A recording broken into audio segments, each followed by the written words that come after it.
guys, I didn't think I would be doing two videos today on Tony Hinchcliffe, but once again, I have to say this, here we are, and of course the outrage, the faux outrage, is absolutely insane at this point. So let me just go ahead and start this video off with a small little montage. Nazis, stop doing... You're called an You've been called an anti-Semite more than anyone else's table. Yeah. People would sit there and... No, by me. I never called you an anti-Semite. Okay. I mean, I'm not sitting here saying I don't... I'm a supporter of the Palestinians, so I'm used to it. Yeah, I hope your people... You were there. Did you mind?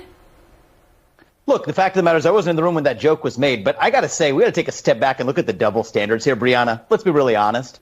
George Lopez made a joke at Kamala Harris's rally over the weekend about all Mexicans being thieves. Are we... Faux outrage is what this is, faux outrage. But of course, if you guys saw my 11 o'clock video that I released on this same topic, which I made last night, I'm here to tell you guys right now that I fully 100% believe that we should continue to double down on this.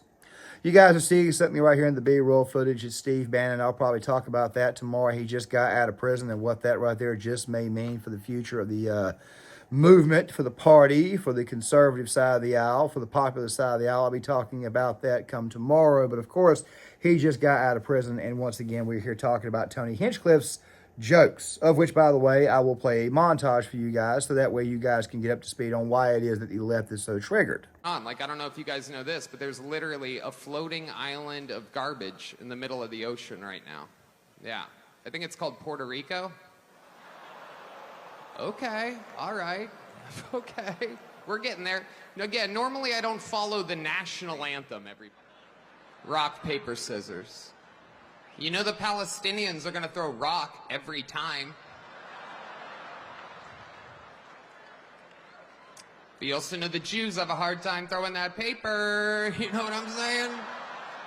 All right, we're up. People, I welcome migrants to the United States of America with open arms. And by open arms, I mean like this.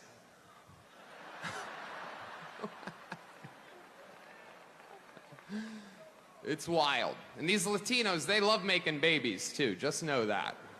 They do. They do. There's no pulling out. As I'll let you guys know at the very end of the video, once again, like I said, in the 11 o'clock video on Mr. Hinchcliffe's comments, his jokes, this faux outrage won't amount to a hill of beans come election day. And you guys will see at the very end. Yes, let's go ahead and make fun of Puerto Rico and the landfill situation that these people have been dealing with. It took me a while to find the article, but of course I also had to go to Mark Dice because he had all the receipts. That video right there will be in the description box. I advise you guys to go check it out. And of course, the second one, which was my personal favorite one of the night, basically saying go back, open arms. But still though, I'm not surprised that the media is trying to generate some fake outrage. I'm not surprised by this at all. If you go to your X account, if you go to social media, you'll see a lot of people who claim to be Puerto Rican. You'll see a lot of people who claim to be Latin American as a whole still saying we're voting for Donald Trump. There's also other reasons why that right there may be the case. But of course, this part just seems like another story that the mainstream media is going out of their way to pump up to try to say, look, here's another narrative that we can chase. Look, we can get him. We can raise up the Puerto Rican vote and take Donald Trump out and keep him from getting elected, when realistically it's actually unrealistic. And I'll tell you that over the course of this video as well. But you guys also saw that little bit of Ryan James Gurdesky and that little exchange that he had with Mehdi Hassan. This right here turned into Jerry Springer. We'll get to that more so in the second half of the video. But before we really and truly dive into this, make sure you guys please go ahead and cut the notifications on for the channel so that way you guys are notified when the video is released. Also, please go ahead and hit the like button so that way the video will, in fact, go ahead and travel up the algorithm. We can make this channel a little bit bigger. Censorship is actually getting quite rampant. I'll talk about that in tomorrow's video with Steve Bannon because some very interesting things have been released online. And of course, part of it has been targeted at the Daily Wire. I'll talk more about that tomorrow. But still though, if you guys are new here, please consider subscribing and let's go ahead and get into this. You guys obviously saw the little bit that I played at the very beginning of Tony Hinchcliffe's performance at the Trump rally in Madison Square Garden, which of course the mainstream media and the radical left has already decided to call the Nazi rally. Of course, these people forget that FDR did a rally there. These people also forget that John F. Kennedy did a rally there. People also forget that other presidential candidates have, in fact, done rallies at Madison Square Garden, both Republican and Democrat. Then again, though, if you're the Republican, they're automatically going to call you a Nazi, which is funny because they didn't call the 2004 Republican National Convention a Nazi rally with George W. Bush and Dick Cheney. Then again, at the same time, though, they're friendly to those guys now. Just remember that. These people will not forget that George Lopez literally made fun of Mexicans. Trump said he was going to build a wall, and George Lopez said, you better build it in one day, because if you leave that material out there overnight. Still, these people are triggered by comedy. Now, I think I can explain the real reason why it is, which is, of course, the main reason they always get triggered about things. It's called accountability. It's called that the left in this country does not believe in accountability. They believe that they should be allowed to do whatever and not get criticized. I mean, look at the body positivity movement. People die when they don't take care of their bodies. I am not overweight, I am not obese, and I have got health issues that I am having to take care of at this moment in time. I've had to make some lifestyle changes, and I'm actually glad that I did. Should have made them a long time ago, but of course, I was actually already in the process of making lifestyle changes before I got dealt the blow that I got dealt earlier this year. But I'm still fighting. I'm still going to continue to fight. But still, though, the point is this right here. It's called accountability, looking at yourself in the mirror and being able to take some form of accountability. Jokes are a good way of letting somebody know playfully, hey, look, man, you might want to get that taken care of. I say continue with the comedy. I don't care. By the way, I'm going to say this right here. It's not a popular take, but of course, it's probably going to get me in trouble. But I think I know the real reason why it was that Trump allowed that joke to go through. You see, Puerto Ricans in the country, and I love all Hispanic people, especially people from Puerto Rico. Most people that I've known from Puerto Rico, guys I serve with, were good guys, great, awesome, fight for you. But still at the same time, though, there's a certain shtick that a lot of these people, a certain stereotype that's been labeled to these people. I'm not going to say what that stereotype is, but let's just say that there's a reason why it is that Mexican Americans, Panamanians, people from El Salvador, Venezuela, Colombia, South America, and of course also Cuban and Dominican have an issue with quote-unquote Puerto Rocks. If you got triggered by that, you can stew in the comment section, and chances are if you're stewing in the comment section, you know the stereotype, and you probably believe the stereotype to be true. But I also explained in the previous video how it was that Puerto Ricans were leaving the rally saying it was not going to affect the way they vote. They just thought it was a bad joke. I personally thought it was actually a hilarious joke because of the landfill situation that's going on in Puerto Rico, and also given the fact that back in 2016, the governor of said Commonwealth was very, very, very anti-Trump and said some very, very mean and nasty things. But of course, these people love to bring up Hurricane Maria and the delay on the stuff getting there. Trump eventually did go down to Puerto Rico. They did this great big giant photo op, very, very big video thing where Trump was actually shooting paper towels like a basketball. But still, though, like I said, let's leave it to the left of the mainstream media to get triggered over this. Like You were there. Did you mind? Look, the fact of the matter is I wasn't in the room when that joke was made, but I got to say, we got to take a step back and look at the double standards here, Brianna. Let's be really honest. George Lopez made a joke at Kamala Harris's rally over the weekend about all Mexicans being thieves. Are we attributing that comment to Kamala Harris or querying all of her proxies who are at that rally? No, we're not. So I think we need to all get off our high horses and acknowledge that a bad joke was told. It was bad because it wasn't very funny. The audience didn't find it funny. The guys told other funny jokes in other places. This wasn't one of them. But the media manufacturing of outrage out of this is really just a double standard when you look at the exact kind of jokes being told at the Kamala Harris rally over the weekend. And the fact is, if George Lopez had said that at the Donald Trump rally, if I may finish. You've seen a comedy show before? If I may finish. I would ask Brianna if she has ever actually been to a comedy show. And of course, speaking of the earlier bit that I showed you guys before, let's go back and look at that joke from George Lopez one more time. I can already hear somebody saying, George Lopez is Mexican, so therefore he can make fun of Mexicans. Okay, I don't have a problem with George Lopez. I really don't. Never have. Well, I thought George Lopez was okay. Not the funniest comedian in the world, but okay. This is what insult comedians do. Don Rickles is probably the greatest to ever do it. Tony Hinchcliffe is pretty good doing it. I advise you guys, please go to Netflix right now before it suddenly gets banned and go look at the roast of Tom Brady. Tony Hinchcliffe had the best set of anybody there. There was also that girl comedian who said some extremely funny things as well. And Kevin Hart is Kevin Hart. I advise you guys, please go check out that Netflix special. Absolutely hilarious. But let's let Vivek finish. Just to finish making the point, if the George Lopez joke had been told at the Donald Trump rally, you and I both know we'd be talking about that. But because it was at a Kamala Harris rally, we're not saying a word about it. And I think that that's just hypocritical. I think that if your comedian were Mexican American, it might be different. I mean, you're familiar with, I'm assuming you've been to a comedy show. You're familiar with these things. If someone is of South Asian descent or they're Mexican American and they tell a joke about the group from which they come from, things can land a little differently. And we heard these jokes. There is a group, certainly, that the comedian belongs to, and he didn't really joke about them that much. So I think that's something to note as well. The funny and most remarkable part about this is the audience didn't love the joke. They actually booed, and it says a lot about the audience's response to a bad joke. On the other hand, this is a comedian who roasted Tom Brady famously as well, so everybody knew he was a comedian. Comedy, jokes, it's what people do. It's called having fun. It's called brevity. Yes, some jokes also falter, but like I said before in the previous video, I say continue to do it. Yes, become the bully in the situation. Continue to joke on these people. Continue to point out their failures. It's hilarious to see the way they respond. You guys obviously saw a certain thing that was said at the very beginning. Now, let us go ahead and get this. So, Ryan James Gurdesky, a lot like Scott Jennings, has made a living the past couple of months on CNN. Basically smacking libs left and right, pointing out their nonsense and completely owning them in the discussion. Well, CNN has chosen to bring over Mehdi Hasan. Mehdi Hasan comes from MSDNC. Mehdi Hasan is anti-Semitic. Mehdi Hasan is very, very much on the pro-Palestinian side of things. Mehdi Hasan, in a lot of ways, is pro a lot of the attacks that have happened on Israel and the U.S. He has a history. Don't worry. It will be linked in the description box. So they got into this exchange with Ryan James Gurdesky, and once again, the same thing that always happens. You're a Nazi. You're a Nazi. You're a bigot. That's what will happen here. But what I find interesting about this exchange that you guys are about to see is that Ryan James Gurdesky probably messed up here, not because of what he said, but because he did not double down. Let's look at some of this. Be called Nazis. Stop doing. You've been called Stop an anti-Semite more than anyone else's table. Yeah. And people will sit there and no, by me. I never called you an anti-Semite.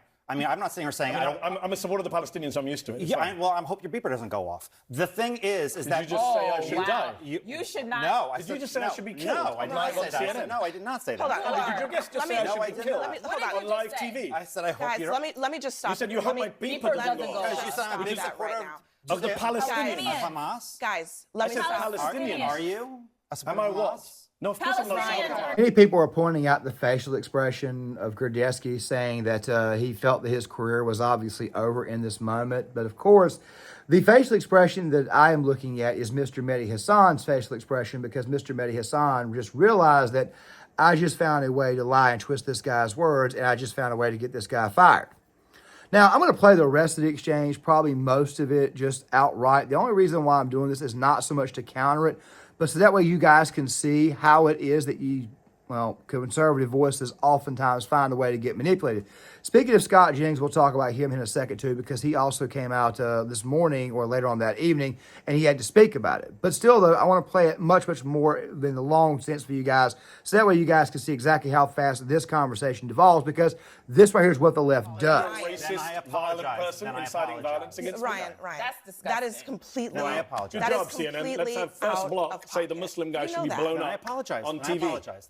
Don't say then I apologize. You literally. I thought you said Hamas. You didn't think I said Hamas. Yes, I said I did. supported Palestinian rights. Yes, I did. Why? Because when you hear What's Palestinian, funny is you Rudy hear Hamas. Giuliani said this yesterday, so you're a great guest to be here to Right. defend Rudy I told Giuliani. myself Give me I one wasn't second. going to entertain Give me one nonsense second. today, and so at this point, This is what we're in I now. can't This do is America in 2024. Here's what I will say. Forget the Here's what racism. That's right. It's I should That's die. right.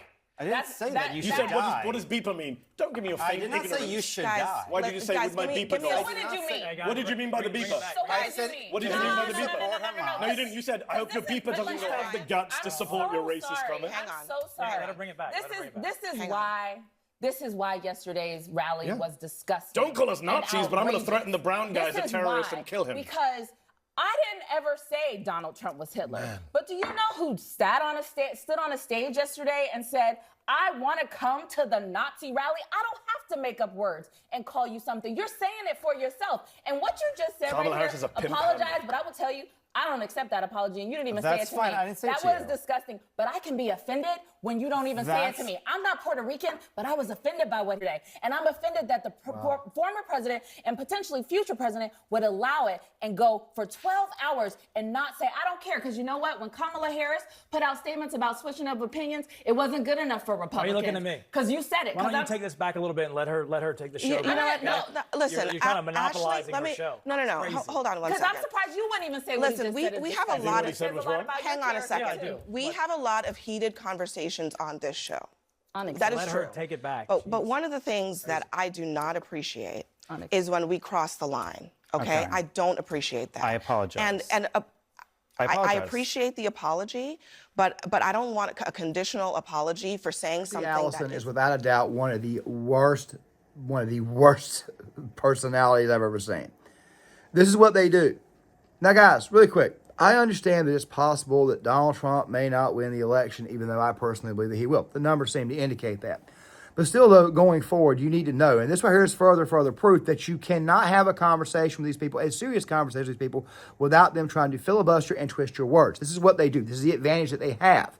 But of course, this advantage does come at a price, which I'll talk about more so towards the end. The fact of the matter is this right here. Mr. Grodesky, and yes, he got fired, and yes, people think his career may be over. I don't think it is. If it had been me, what I would have done was right after I said what I said, I hope your beeper doesn't go off. Once Mr. Hassan kept on going, I would have stopped. I would have said, I hope your beeper does not go off. I hope that you don't get hurt. I hope nothing happens to you. I would have said that there in the most calm, rational, sane voice you could be, even while these people were screaming and hollering. And I would have even actually allowed him to continue. I would have actually doubled down on it because he really didn't say anything that was obscene at all. If anything, he was actually showing compassion, and the media did what? They twisted it. Now, granted, he was being a bit of a smartass, but still, though, at the same time, though, he was also showing concern because of what's going on in the Middle East, and also these beeper bombs that Israel has apparently gotten a hold of. But of course, YouTube and Google will probably find a way to limit the ads on the video. Anyway, still at the same time, though, the point is this right here. Mr. Grodesky, after all what you guys just saw, should have really just doubled down. Now, how long will Mr. Grodesky be in business? How long will he be on television? Probably not much longer. But I want to go ahead and say this before we go any further. The USA Today has decided not to endorse a candidate for president. We all know about the Washington Post. They have chosen not to endorse a candidate for president. And Jeff Bezos, who owns the Washington Post, has said he wanted more conservative voices. And, of course, Mr. Grodesky, if you saw that tweet, he's basically said, I'm available. So he may find himself at the Washington Post. The LA Times has refused to endorse Kamala Harris. Several liberal news outlets have refused to endorse Kamala Harris for president. What the hell does that tell you? That tells you that the echo chamber effect is about to go into full swing. The left-leaning outlets are about to become what? Much more left-leaning, while some of the outlets that are owned by sane and rational people who probably are swing voters or swing, investors, they're probably going to look at this and say this model is not going to work. But we'll talk about that here in a little bit. Now, you guys obviously saw that, so let's see exactly how CNN's Abby Phillips responded to all this. We're back here, and before we get started, I want to just address what happened in the last segment. And first, I want to apologize to Mehdi Hassan for what was said at this table. It was completely unacceptable. When we get this discussion started, you'll see that Ryan is not at the table. There is a line that was crossed there, and it's not acceptable to me. It's not acceptable to us at this network. We want discussion. We want people who disagree with each other to talk to each other. But when you cross the line of a complete lack of civility, that is not going to happen here on this show. It's a heated time. We're in the middle of a political season. We are 8 days from a presidential election. But we can have conversations about what is happening in this country without resorting to the lowest of the lowest kind of discourse. Want to address that, and I want to apologize to the viewers at home. Anybody with half a brain knows that there's a load of BS, but she would go to her phone and then release this little nugget a little bit later on. Hey, I'm sure everyone has seen what happened on the show tonight. I just wanted to address one quick thing. As you may have seen, Ryan was asked to leave the show, and we have put out a statement saying that he's not welcome back on our air. There is a line here on this program, and it was crossed. But I want to be clear as well that we did not ask. Ryan James Grodesky has been beating you guys up. Every time he comes on CNN, on a CNN panel, he basically backhands the hell out of the left-wing text. He basically backhands the hell out of the nonsense. You saw an opportunity. You twisted his words. You took advantage of twisting his words. You had someone like Mehdi Hassan, a known liar, a known swindler, someone who is known for fake news, a lot like his previous, Martin Bashir, or whatever his name was. You saw this opportunity, and you found a way to get him out of there. That right there is what really happened here. Now, guys, pay attention to how Scott Jennings answered all this. And you tell me if Scott Jennings is not thinking to himself, I'm on the chopping block next. This, and I totally think it's perfectly fine to be offended by it because some of the things that were said were offensive. But if you're offended by this, people from the entertainment industry saying vile and offensive things in the context of politics, Kamala Harris certainly has entertainment industry supporters that have said vile and offensive things. Not all of them were at her rallies, but if you look at some of the lyrics and other production that they've done, it is terrible, vile, and offensive. So if we're all going to professionally faint tonight, I would just say let's maybe do it on both sides of the line because I'm against it. I said it's not all been done. It's not all been done at any of her events. Right, it hasn't been done at any of her events. Some of the people who are her most vicious, some of her people that are her most ardent supporters have said things about women and domestic violence and the treatment of women and other issues that are truly beyond the pale. So I do think when you're in the entertainment industry, you get edgy, and this is what you get when you put them at your political. Talk more about Scott Jennings. I do want to go ahead and say this. You got Eminem, who made a living rapping about the LGBTQ community, having certain types of intercourse with his mother. You're talking about this guy who used to talk about the R word to his mother. I grew up on Eminem. I know exactly what the hell is going on here. You got Howard Stern, who's also endorsed Kamala Harris. Don't even get me started on Howard Stern. You got all these very, very bad personalities endorsing her, and now they all of a sudden want to take the high road and be very, very preachy about somebody making jokes about Puerto Rico being a great big giant trash heap. It's a load of BS. It's absolutely one hell of a double standard. As you guys can obviously see, Scott Jennings is just simply going through the motions, but we already know he's probably going to fire him, which brings me to the final point of this video, and that is, my friend, the echo chamber. Even if Kamala Harris finds a way to survive and win the presidency, she would be a president having to deal with a Republican House, a Republican Senate, and dealing with a good portion of the country not believing the crap that comes out of the media's mouth, not believing the propaganda, which actually makes the situation much, much more right for conservatives going forward as far as the culture is concerned, taking back the culture and, of course, the dominance that we have here on social media, because conservatives have learned to actually use it.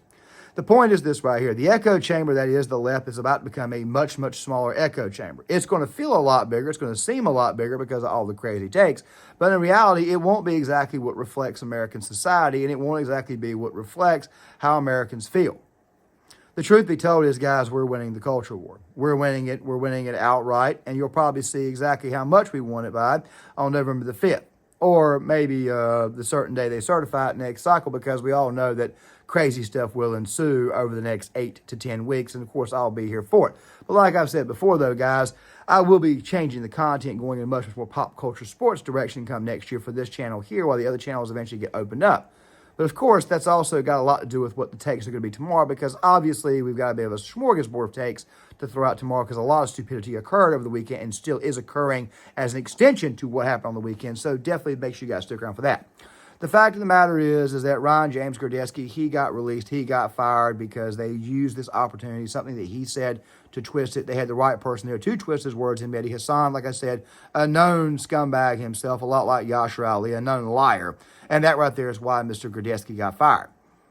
These people are taking the Tony Hinchcliffe situation as a form of outrage, or a form of, they're taking it as some type of great giant insult towards a single community, which, by the way, if you actually lined up every single person from that community and look at the location that they were in, if they all voted one way, it wouldn't make a dent in the Electoral College. Let me explain before I leave. Most Puerto Rican communities in the United States are in the America's biggest cities. It just so happens to be that the vast majority of them are in New York, Philadelphia. Well, Philadelphia couldn't matter, but they were all voting Democrat anyways. New York, that's going to remain blue anyways. New Jersey, that's going to be blue anyways. Chicago, Illinois, it's going to be blue anyways. Florida, good luck getting past the red wall there. What I'm saying to you is that this joke, once again, this outrage is in fact outrage that is quite frankly fake, not real, generated up for clicks and views. That's all the hell this is. But still, though, you guys tell me what you think in the comments section. Please hit the like button, subscribe, share the video, sound off in the comments, and I'll see you guys later.